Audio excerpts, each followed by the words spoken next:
Well, this is new for Coda. It's an actual puzzle. Go ahead and see if you can solve it.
Don't forget that solution, because we're going to see this puzzle again soon. We're going to see it a lot.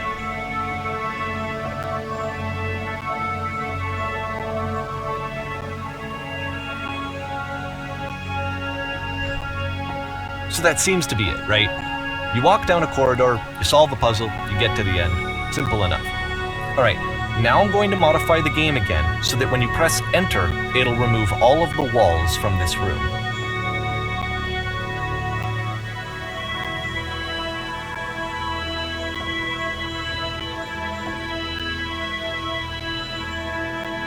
How about that? There was more to it than we had any way of knowing. I actually find it funny that this game comes after the Stairs game, since they essentially convey the opposite idea.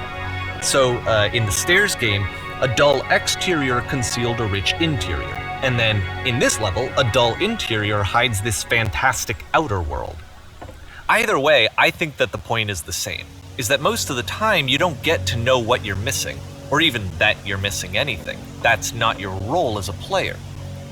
So if your role here is not to understand, then what is it?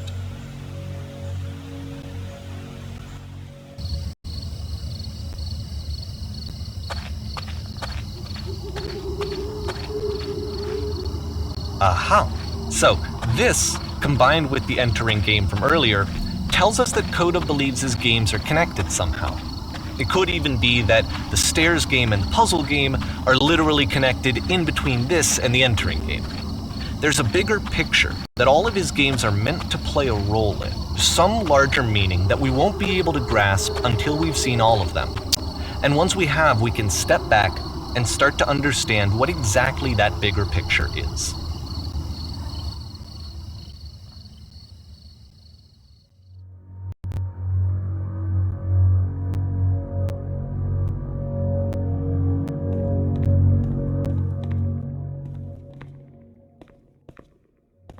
Let's talk about video game development for a second.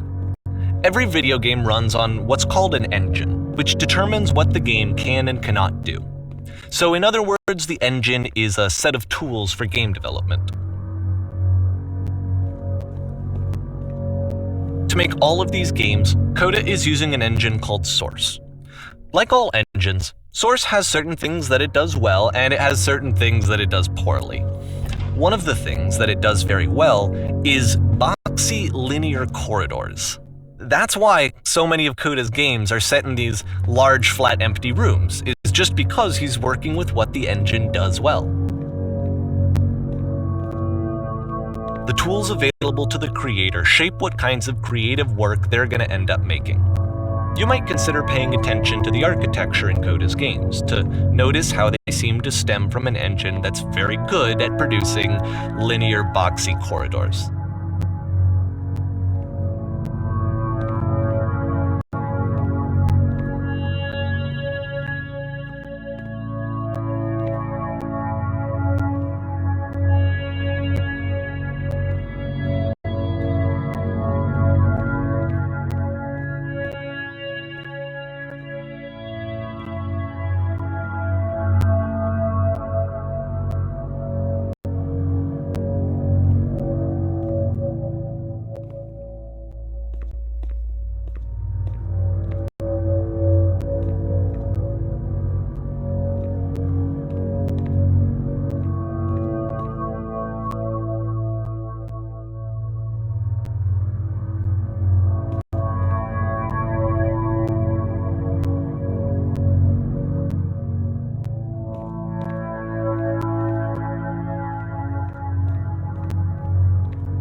prison.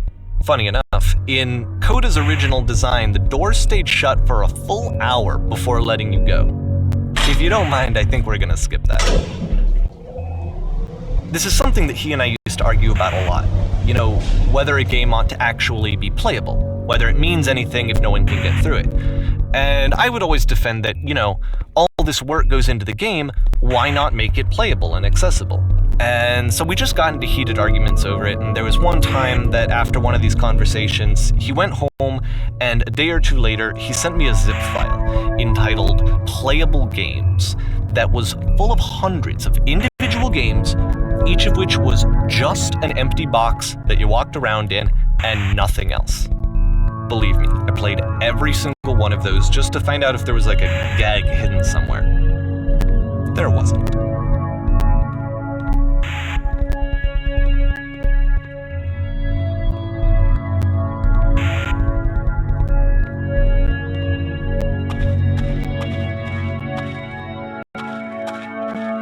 It's the puzzle again, with the exact same solution as the last time.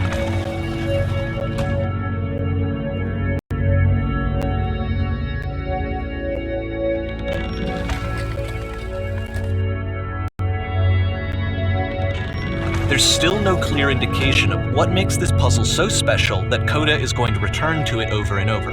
But I promise I'll share with you my interpretation very shortly.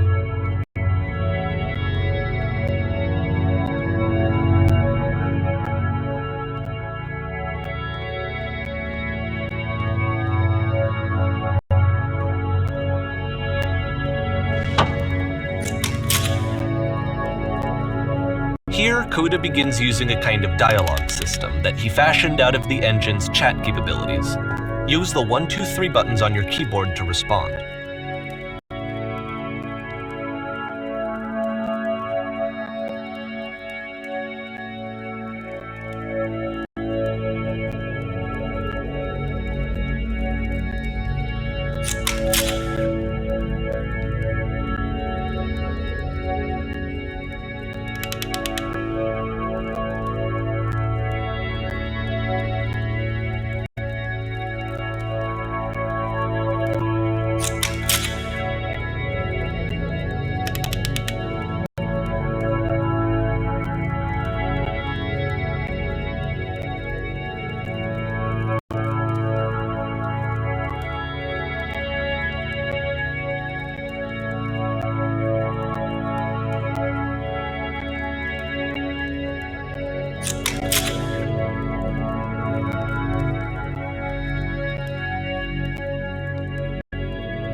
And so we make one last descent down to the final floor of the level.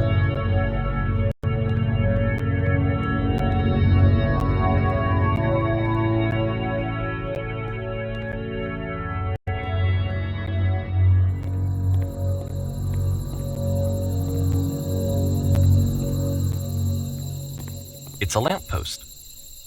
Okay, I can't tell you quite why, but for some reason Coda fixates on this lamppost. It's going to appear at the end of every single one of his games from here on out. I'll tell you what I think. I think that up to this point, He's been making really strange and abstract games with no clear purpose, and maybe you can only float around in that headspace for so long.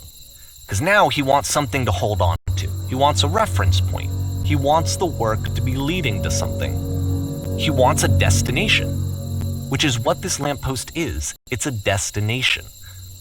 We're going to see it in the work as well. His games are just going to become a lot more cohesive, a lot more fully developed, with more of a clear idea behind them. And as we go, that idea will get clearer and clearer and clearer.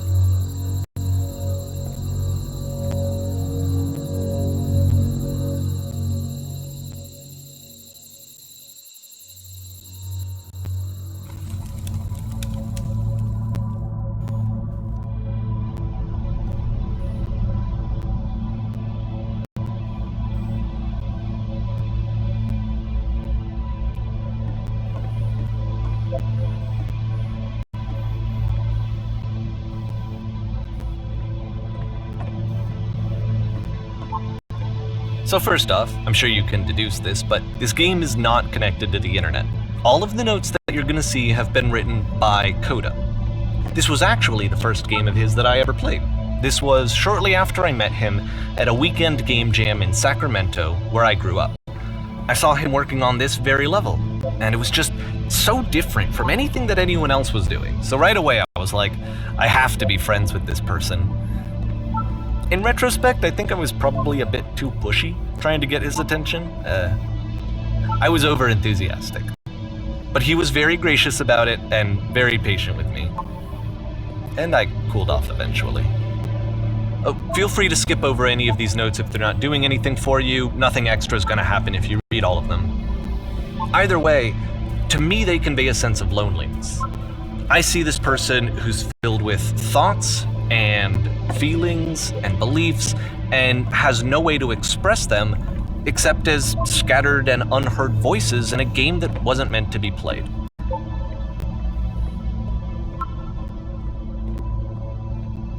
But it's ironic, isn't it, that in playing this game and seeing how alone Coda often felt, that we get to know him better and actually kind of connect with him. And I have to be honest with you, this idea is really seductive to me. That I could just play someone's game and see the voices in their head and get to know them better and have to do less of the messy in-person socializing. I could just get to know you through your work. I think this is why I always liked Coda's games so much, is because it felt like they let me have that connection. I felt as though he was inviting me personally into his world. And then I feel less lonely too.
At the end of this level, we're going to see the puzzle again.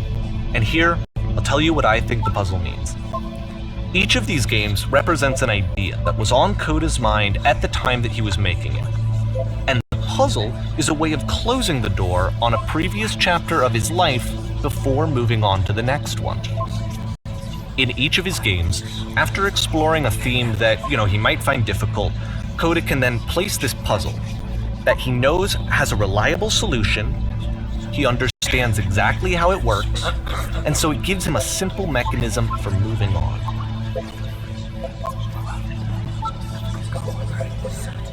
And because there's this dark area between the doors, a space between spaces, before you move on, you get to pause. Just for a moment, a few seconds to reflect on and let go of the events that led you here. To step back and connect the pieces together. To grasp at that elusive bigger picture.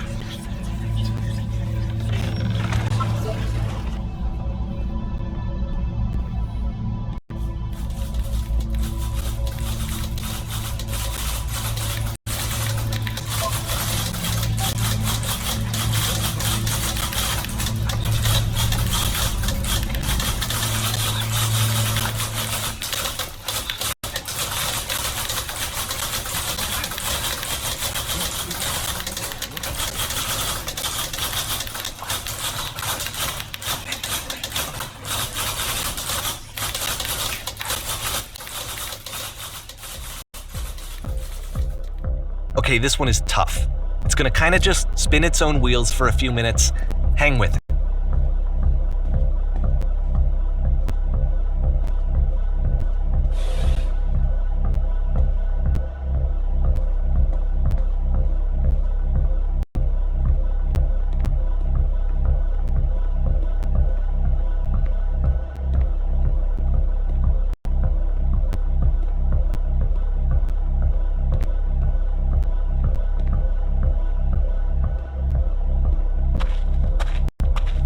See, like, this is it, the whole game, and there's nothing that's particularly interesting about it. You just walk to the end of a hallway.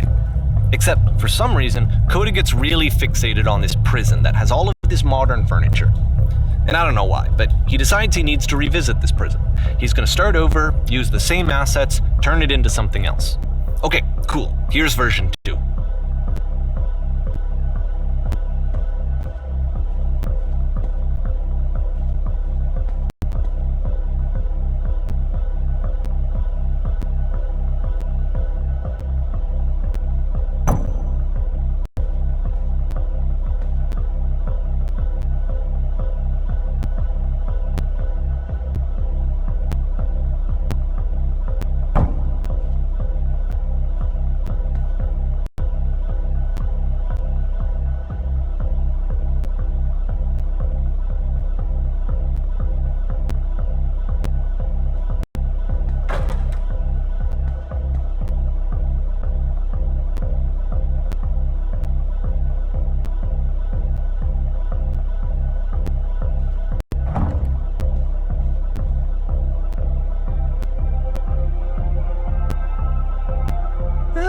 There's a bit more to this one, but still it's not really communicating anything. It's kind of just weird for weirdness' sake.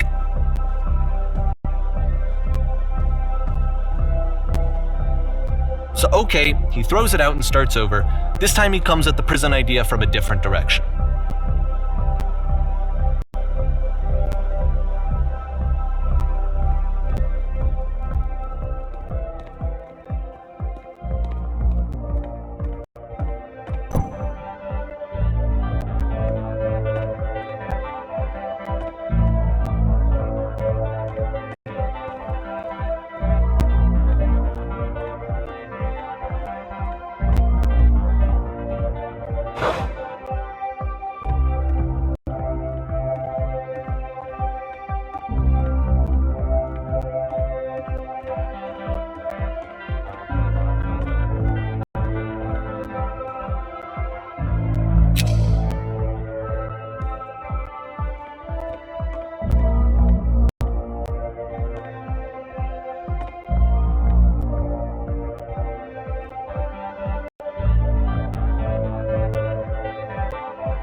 And of course, now the table is gone and you can't begin the chain of events to escape.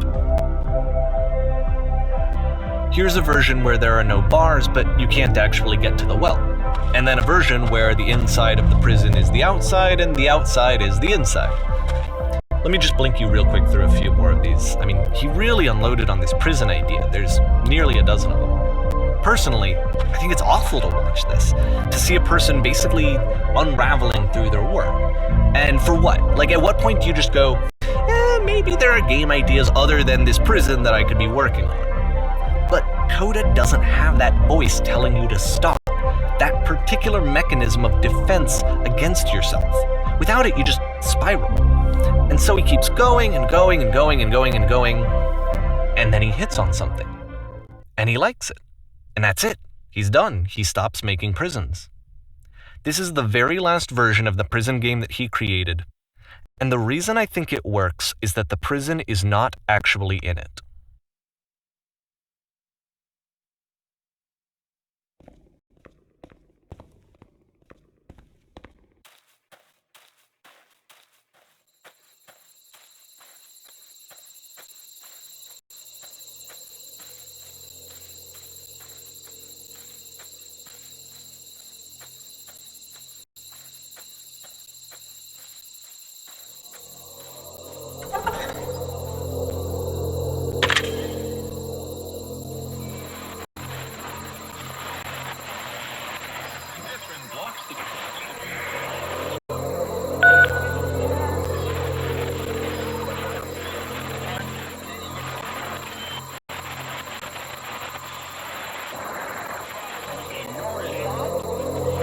It's a conversation.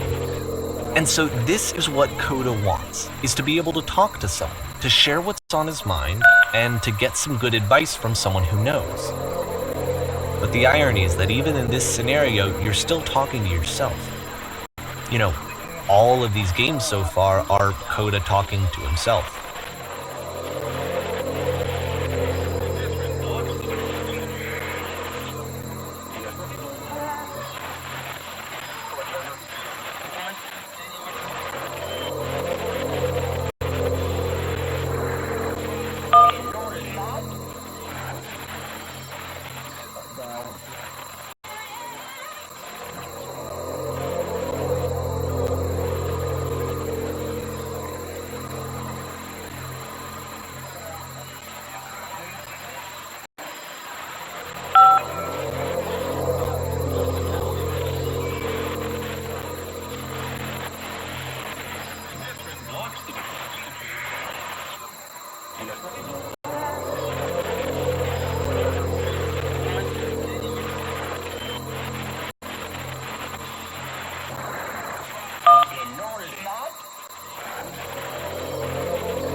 I can see why he considers this a fitting conclusion to the prison games. After all of the obsession and frustration, just to be told by someone you can trust that things are going to be okay. Wouldn't that be nice?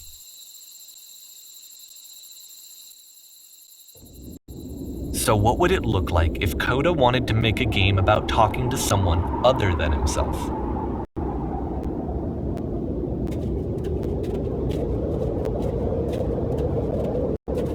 To me, this environment is meant to represent Coda's puzzle, with the two doors on either side and a dark transitional space between.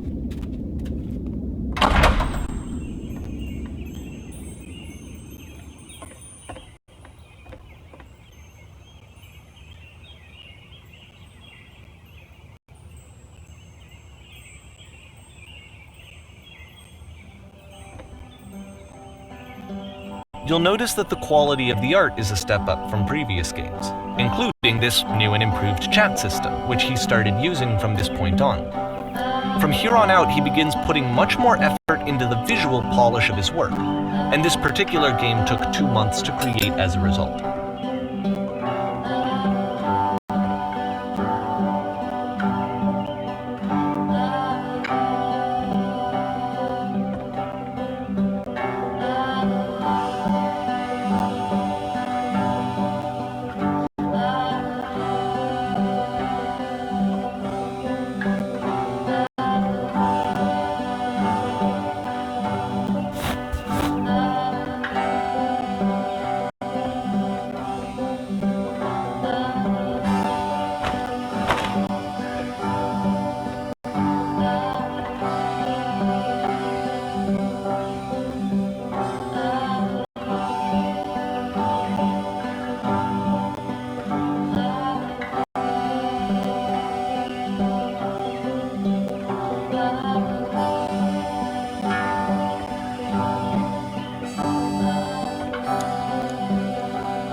After the intense set of prison games, this house cleaning level almost feels like cleansing. It's the moment after a particularly difficult or traumatic experience where you just need to let it sit and digest inside of you, and eventually cohere into something meaningful.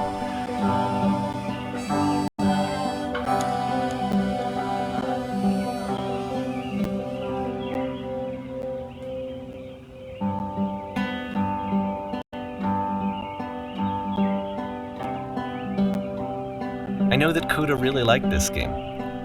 Of all of his work, actually, this was the only one that he called me up to ask me to come over and look at it. This was during a period of a few months where he was like grossly happy all the time, just walked around with a constant smile on his face.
I'm glad he made this. I'm glad he found some peace.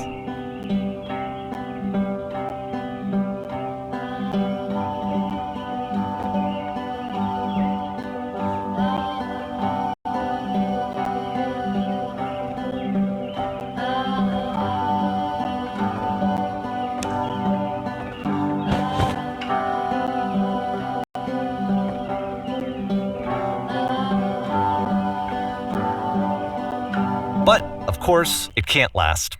The music stops, your companion is gone, it's time to leave. The door at the top of the hill is now open as well. Again, you can't stay in the dark space for too long. You just can't. You have to keep moving. It's how you stay alive.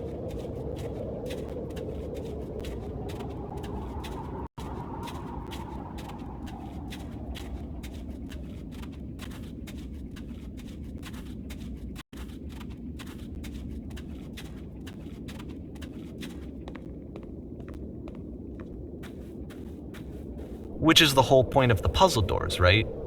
That sooner or later you have to pick up and move. I really thought that was the point of it.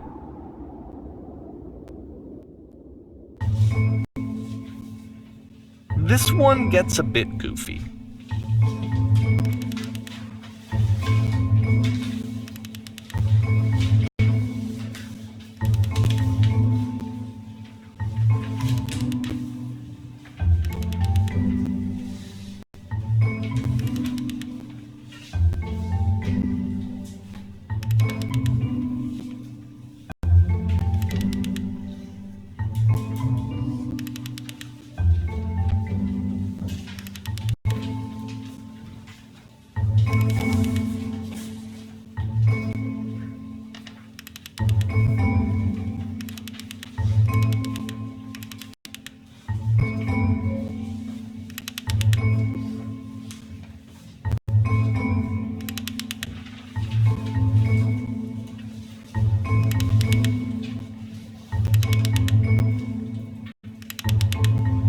About halfway through the game, the perspective shifts.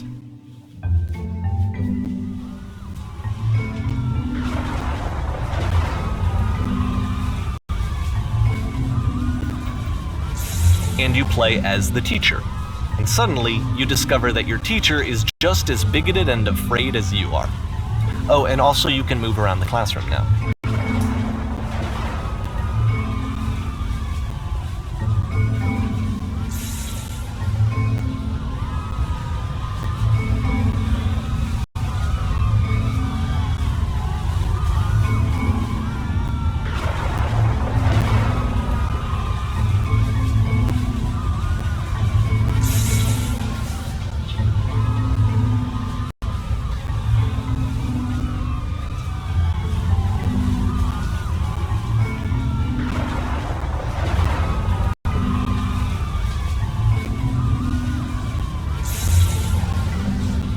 I felt pretty hard for this one. I feel like it's one of the most relatable experiences that you can have. To assume that some other person is perfect and totally fulfilled in every way, and completely miss all of the little flaws that make them painfully human. I think about this game a lot these days.